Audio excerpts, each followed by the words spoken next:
Rainy, I like your top. It's a celestial top. Oh my God, it's a dress. Isn't it cute? It's like I live at Forever 21. I'm telling you, buddy. All right, listen. I think that we're gonna have to start this back over Okay. because it wasn't recording, and I didn't think that it was. Oh, there it is. Okay. All right, let's just do it real quick. Okay. Are you ready? Yeah, I'm ready. Hi, everyone. This is Rainey Robinson with Savage Words Podcast. For those of you that don't know me, I was lucky enough to be on 3 seasons of Dog and Beth on the Hunt. I was on Dog and Beth Fight for Their Lives on A&E, and I co-starred on Dogs Most Wanted with one of my most favorite people on the planet, and that's Beth Chapman. Today, I have this very special guest. Her name is Holly Hoekstra. She is a friend of mine. She has been a friend of mine for 15 years. We sat on the California Bail Agents Association board here in California, hence the name. And she still sits on the board today. Hi, Holly. How are you? I'm good, Rainy. Thank you. Thank you for having me. Oh, you're so welcome. So I really wanted everyone to I wanted to introduce you to everyone. For one, you're just like one of those just super powerful women that I just adore. And you and I have talked a lot about this, but I was saying essentially that, give a woman a set of circumstances and watch and see what she creates. And that's really been you've kind of lived by that. And not just that, but you're really such a good role model for a lot of women. And we spoke the other day, and it was SB 10 that the California bail was facing. We were facing extinction, and y'all won. Y'all kicked their ass. I love that. And the California voters voted it to stay. It does not get better than that, Yep. Yes, we right? did. Yes. Yeah, it was a grassroots effort, really. I mean, it was, about getting that SB 10. I mean, when Governor Jerry Brown signed that bill, it was going to go, it was like, I want to say it was like October or something. It was crazy. Yeah, The timing was like all the it was very late in the game, and that I can't remember what year it is. I think it was it was 2018. 18. It's Was like it 18? 2018. Yeah. Yeah, and so he signed that bill, and it was like as soon as you sign it, it was like puts it into law, Yeah. like January 1, and we were able to get a referendum, which you have to. There's so many signatures. It's like thousands, like 200 and something thousand Yeah. signatures. I thought it was like Maybe 250,000, 300,000 signatures. It was a lot. yeah, it's a lot. And so we were able to do that. We got out there ourselves, and I was on the radio, and my employees were out there at at fairs, and we had people all over California. People even actually members of the community coming by and coming and saying, "Can we pick up some of the petitions because we're going to go get signatures for you because we don't want this to go into law." You I know, love that. And take a small segment of the population. I think when I started in the industry, I think there was like 6 or 7,000 bail agents. It's dwindled now significantly because they've essentially strong-armed everybody kind of out of the business. yeah, And this was something that was meant to make families and their businesses extinct. And I love that. I mean, talk about a Samson, and I mean, it's, I- oh my God, it's like the most perfect. And yeah, I'm so grateful. And you know how they do it. They take the language and they kind of mess it up. So yes means no and no means yes. So yeah. that's all meant to confuse people. And but the California voters voted it in, and I love that. And I know that everybody took a big sigh of relief. I know that there was a knee-jerk response where two of the people that want bail gone, who probably know the least about it. I know that the knee-jerk response was to probably come back out with something else. I mean, the voice of California, they weighed in on it. They weighed in. Yeah, So no, I think they're just absolutely sick and tired of, the results that are happening without the the bill actually being they've already kind of carried their agenda out anyways, and people can see it. We Yes, already see that it's on the streets. You don't have to be a rocket science to figure out that when you lower the bar and we have no standard of, moral compass any longer, it's like right, just it's your right to be whoever you want, and you can just commit crimes, and nobody's going to do anything about it. right. So I think it was in my heart of heart, to be really honest with you, I knew we were going to get through it. I was scared, but I really, and maybe that's naive of me. It could be that, but in my mind, there was no other option. We were going to win, and we're going to continue to win, because right is right, and there's a ring of truth to that, isn't it? When Oh, people of say that, course. I, yeah, I I completely agree. Listen, bail is an option. It's yeah, not the only option. It's an option. that's right. But to eliminate it across the board does everybody a disservice. And the very thing that they're trying to combat by eliminating bail, it actually exacerbates that very problem that they're trying to combat. And I've scoffed a lot the last few years because California's response to lowering the crime rate is that you just make stuff not a crime. So you just don't make it a crime anymore. So like it's perfectly acceptable to, as long as you steal under $950. We have a district attorney up in Contra Costa County that was in an article that essentially said something to the effect that, anyone that is, caught looting in that county, she's asking the police officers to, kindly take their needs into account. I see. And I'd like her to kindly take the needs of the people that are paying their taxes, and that are contributing to their community, their needs also, their Yeah. circumstances, because what we're doing is we're you know we're not people who are not able to make good decisions for themselves. These people are their rights, quote unquote, are overtaking the rights of people who are trying to do the right thing, and just actually trying to get along. And that's not okay. I mean, where our property values are plummeting, everything is just going downhill. Listen, this is not, in effect, we're like living the story of Robin Hood. Yes. I mean, and it's like, listen, I get it. Life can be tough and life can be hard, and I get all that. I get it. I get it. I don't want to pay for you. I don't want to pay for you stealing. I don't want to pay for it. So so I don't know how you're going to fund it, but Yes. I don't want to pay for it. So, Gavin Newsom signed, he tried to get the gas tax that was, instituted, the tiered gas tax. So he was trying to like move that money from the general fund to pay for uh, ORs. So he's trying to pay for that.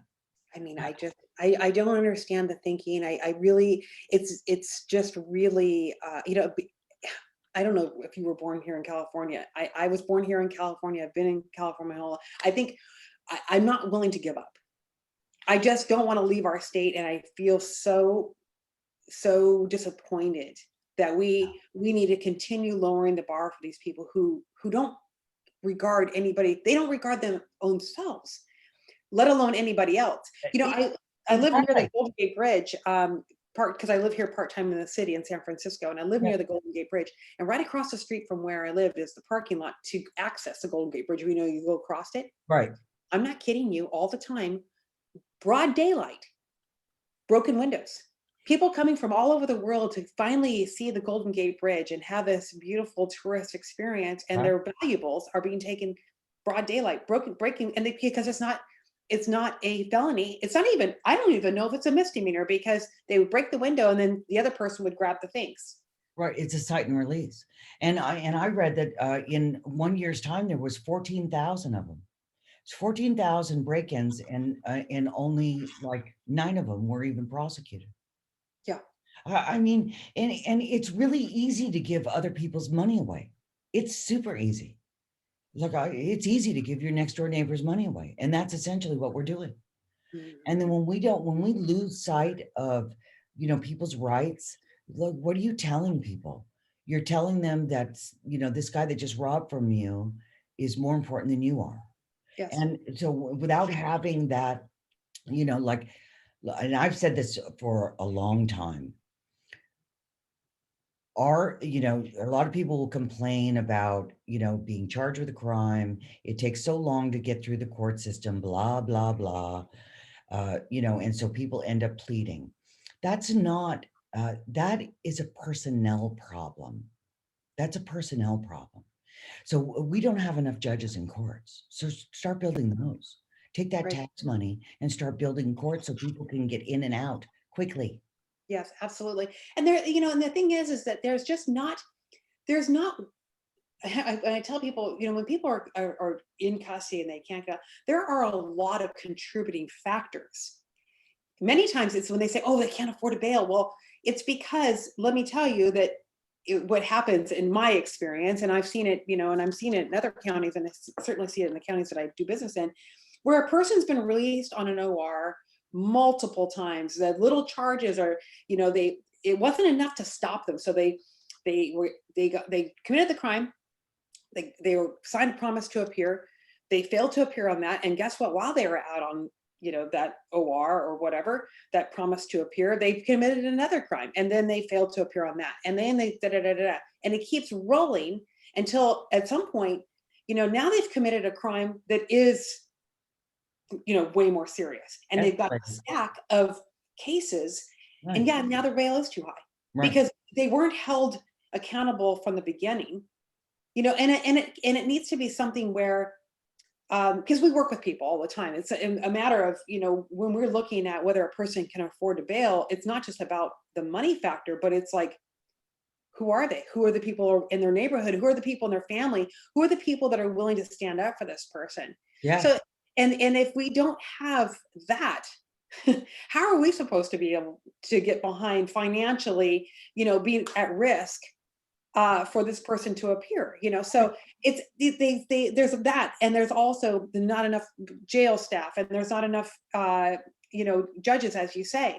So there's a lot of contributing factors. It's not just, oh well, people can't afford to get out of jail. That's actually not the case at all. Exactly. And some of them are not bailable.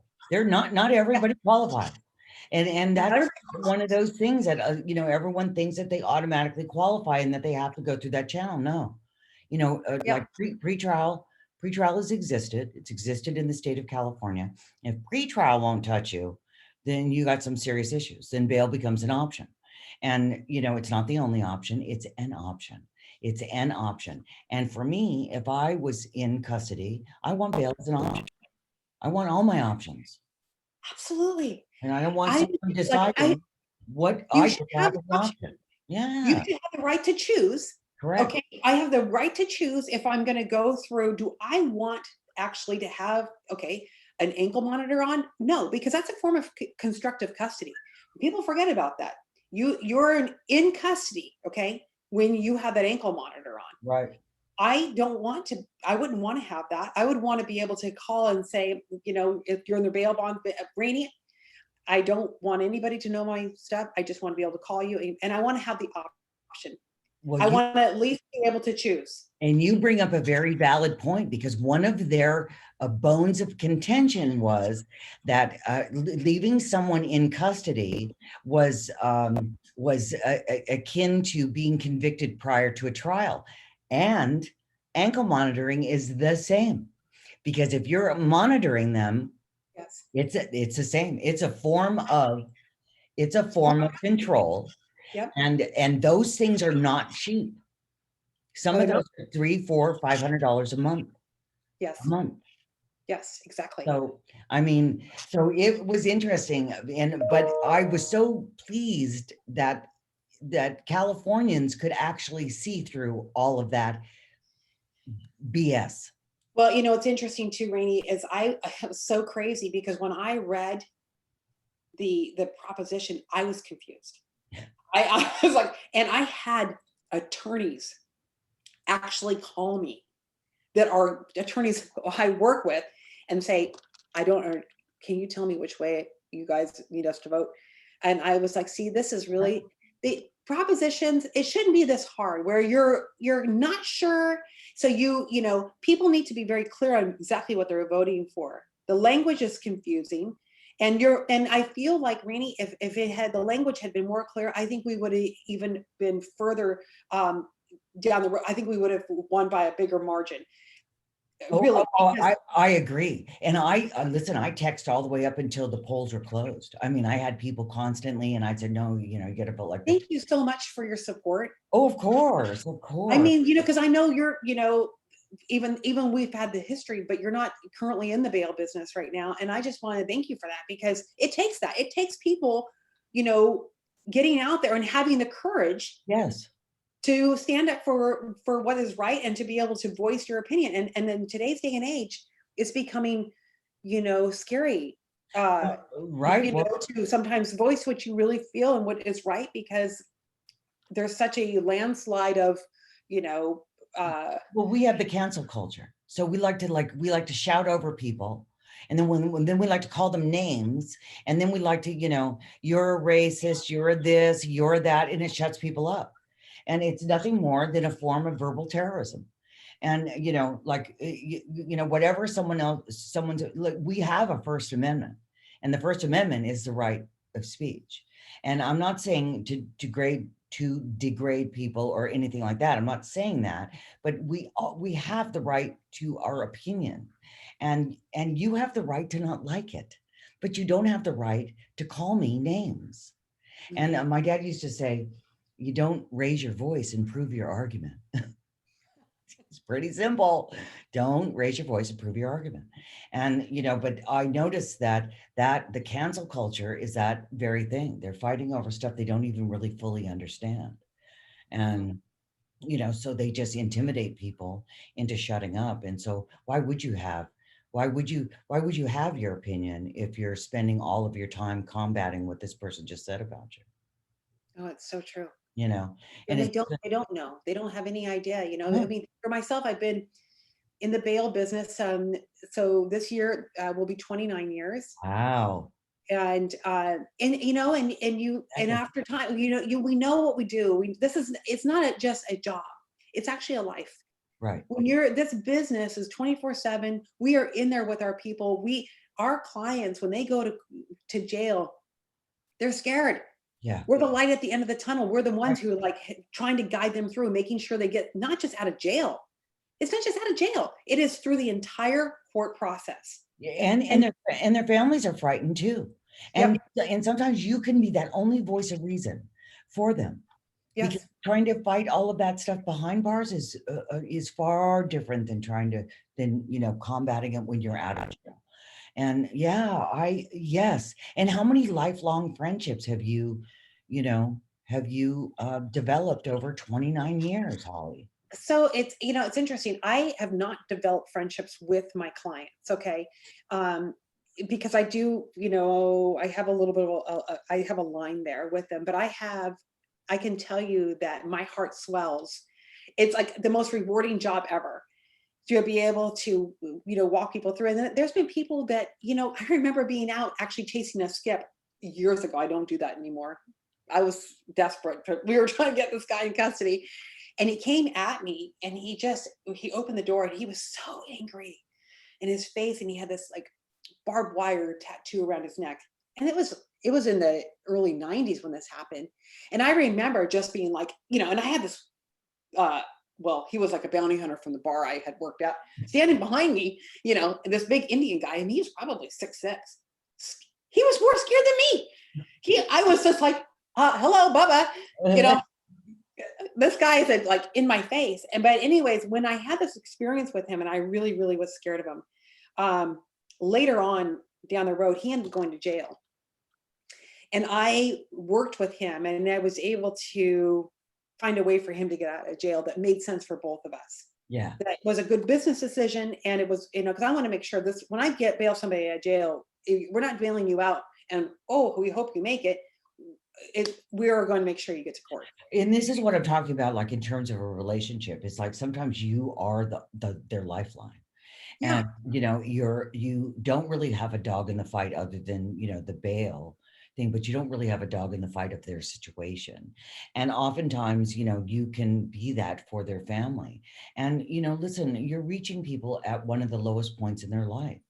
Yes. And to have that service and to have that, anyone that's been in the judicial system at all knows that they get handed off a lot. Oftentimes they get, 15 just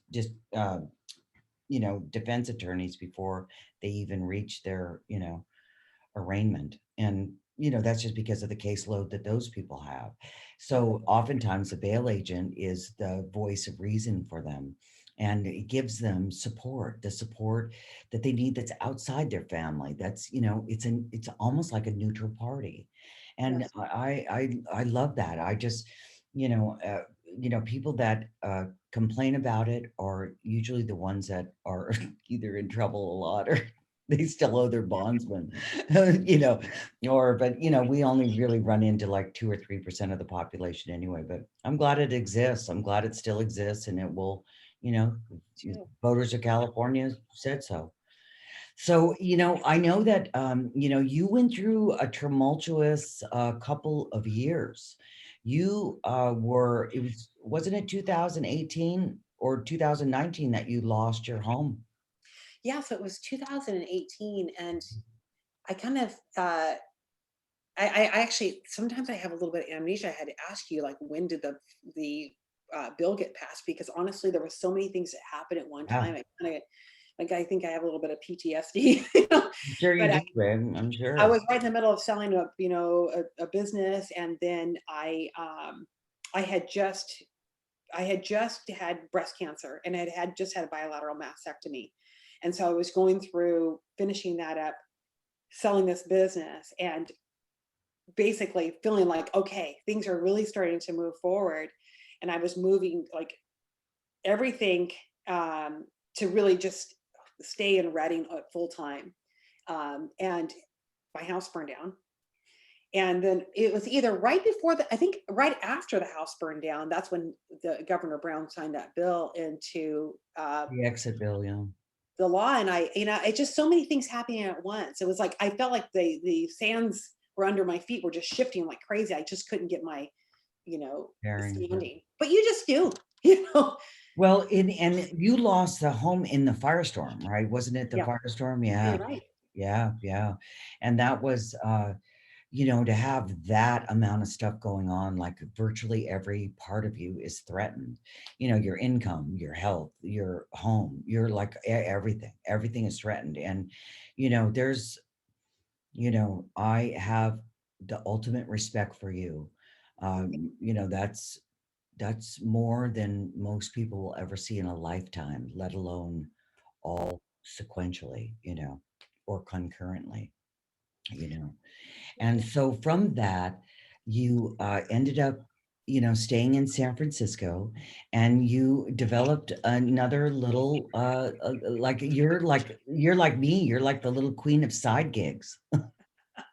Yeah, actually it was kind of early on before SB10 started, that it's been there's always been this kind of monkey on our back that they're trying to get rid of the bail Oh industry. yeah, It's been one thing after another. it's There real. was Yeah, I don't remember what the bill was where they talked about, reducing the prison population. Remember that? I mean, it's just been one thing after another. Oh yeah, that was the Safe Streets and Neighborhood Act signed by Kamala Harris.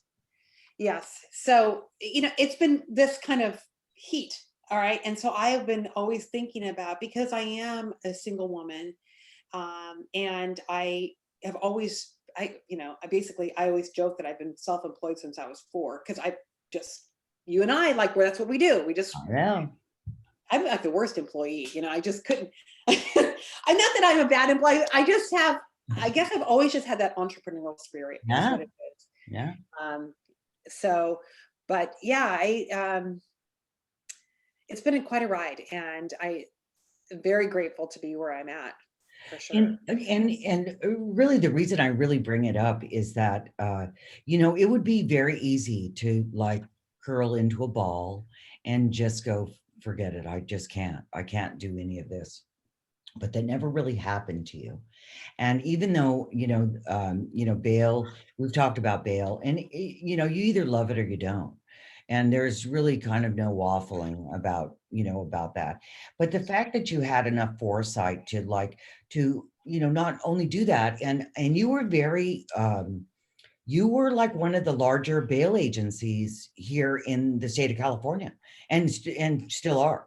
You employ a lot of people and you do a lot of things, and that is daunting.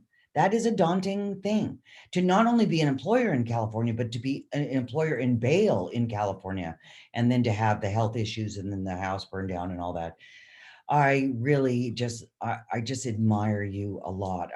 You are just such a, such an inspiration to women in general. I mean, talk about being able to build a better mousetrap. It doesn't get better than you know what I mean? It really doesn't. What would you, what advice would you, this last year that we had, 2020, the Yeah. COVID infected year, what advice could you give to women that want to start a business, uh, want to change? I spoke to some that have done the same thing for a long time, but they'd like to kind of shift into some. What advice would you give them? Yeah, I mean, that's one of the things it's so interesting when you ask me that question. It's like, my mind's going to, what were the things that I pointed to? I guess, one of the things that it is, um, is this hunger, right? When you have this hunger, and I think that's kind of back to the whole thing with the bail thing is that when people are hungry, they find a way. And Yeah, we find, and I think that, one of the things is that, go after the things that you are really, good at. Okay. I think that's one of the things, because sometimes a business won't love you back, but the things that you're good at. And, um, and not all businesses are the same. I learned that from the bail business, thinking I'm good at the bail business, and then tried on a yeah, new business having a completely different industry. And I learned a lot, yeah. um, but I would say, just, trusting yourself, and actually, this is the way it is. Success doesn't happen, overnight. Success is those little incremental things that you do, that it's like I always tell my managers, it's a little bite of the elephant. That's how you eat a whole elephant. You're not going to just show up and get it all done. You don't show up at the gym and you're in shape. It's those little things that you do repetitively, and you do one more thing every day, and the things that sometimes scare you, and pretty soon you have success. And it all happens really a lot of times in private. Nobody sees it, but Oh, listen, you that know is probably the best advice ever. And a lot of people really get stuck on, if I only had enough money, if I only had enough, and like, you can't get stuck on that. I started a massive business with less than $2,000. yeah. And the sales were over $1 million a year. Oh my And which was unheard of in this particular industry that I was in. And you're right. Like, I remember, I had this funny story that I tell about David and I, like right when ATMs were first come out, I'd have him get in the car, drive down to the bank, because we get the balance. And then I go, get the balance, whatever the balance is. He come back and he goes, we got $40. And I go, we got $40. We got $40. That meant that nothing was bouncing. Everything was paid. We got $40. Right. And I remember I did this one event, and where a lot of people showed up, and I walked on the outside of the door and I count the money, and I had $1,500 in my hand, and I started to cry. And it was just, I knew that I was on the right path. And it's the same, like what you're saying. Yeah, that really, like, it strikes a chord within me. It makes me emotional to hear that too, because I know that, and it is those little things. And it's always, if you just do one thing, the path reveals itself, right? It's like, okay, I do this one thing, and then that now unfolds another piece. And you don't have to have all the answers. You just have to be the willingness and keep showing up. Keep I doing that agree. repetitively, and you win. I totally agree. And I think that where a lot of people get stuck sometimes is they give up too soon. There's a time, not everything I've done, and I'm sure you can say the same thing. Not everything we've done has been, 1,000% successful. And and you need to have those. Those are important markers too, because Yeah. that teaches you how to build a better mousetrap. And that teaches you how to listen to your own intuition, and should it be like this or should it be like that, or and I love that. I love that so much. And it's being willing to do, you know, to really do the nitty gritty. Like, I never, out of all the employees I had, I never would ask them to do something that I wouldn't do myself. And I never, never thought that I was better than them or anything like that, ever, ever, and it's just being a kind human, Absolutely. you know. And I just want to say one more thing too, that, Sure. being willing to be uncertain, Yeah. because uncertainty is, people want, I want to make sure this is going to be what all the efforts are going to be. And sometimes when you're, so attached to the outcome, I think what we have to really be attached to is the journey, the little things, because what you talked about just a little while ago about having that $40, the pride of those little incremental things that nobody can give to you. Like, that's something that you did on your own. Yeah. And then it's like, that's that pride and that sense of, what I remember, I ran the New York City Marathon, and only ran one marathon in my life. I'll never do it again. But there was this guy who was running in front of me, and his shirt said, "Pain is temporary, pride is forever." And I remember that mantra, and I kept saying it to myself over and over again, because it's those little painful things that we go through that, smile through it and be like, what, this isn't, easy. It's hard. Yeah. But if you keep sticking through it, you're going to get the results. I love that. I mean, that is like seriously some of the best advice ever. It really is. And you're right. It's not all going to arrive on your porch in one day. And if you think that, you've got to change that thinking. And I love that, not being attached to the actual outcome. And I was like a freak. I would sit and I'd add up stuff and I'd go, okay, I need this many to do this many. And so but I would leave it open, and it was like an ultimate goal, and it wasn't going to be a goal that I achieved every single time, but that would be something that would work to your favor. And I just love that. I love you. I just think that you are just such an inspiration to many. So what would you like to leave everybody with? Give them like some of your your best mantra line that you live with. Oh gosh, so um, I'm trying to. This is one of my senior moments. Oh, you know, well, but that just means that there's a lot rolling around it. well, with my business, one of the things that there is always, I'm always, yeah, Yeah. exactly. One day I was out for a run, and I was trying to think about what's my tagline for my business, and it's better choices start here, because I really feel that, what we all make, we can all find ourselves having made a bad choice. Yeah. And what being able to know that that was just a choice, it's not always defining of you your entire life. You made a choice. Now it's time to right the ship. And that's, one of the beautiful things. And I just feel like that, better choices start here with my business, my bail bonds business. And I always said my mantra, when you ask me, I just remember what it is. It's if there's a will, there's a way.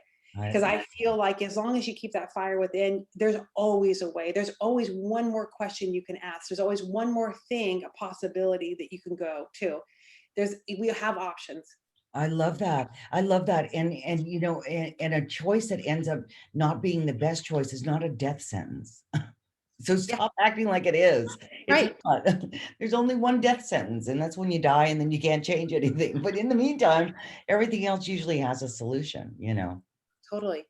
Yeah. So, God, I well, feel like I talked to you forever, Rainey. I know, right? I just really enjoy you, and I know that you are going to be very inspirational to a lot of women. And I just really want to thank you so much for all of your time here. Those of you that have been watching, thank you so much. This is Savage Words Podcast, and we're ending.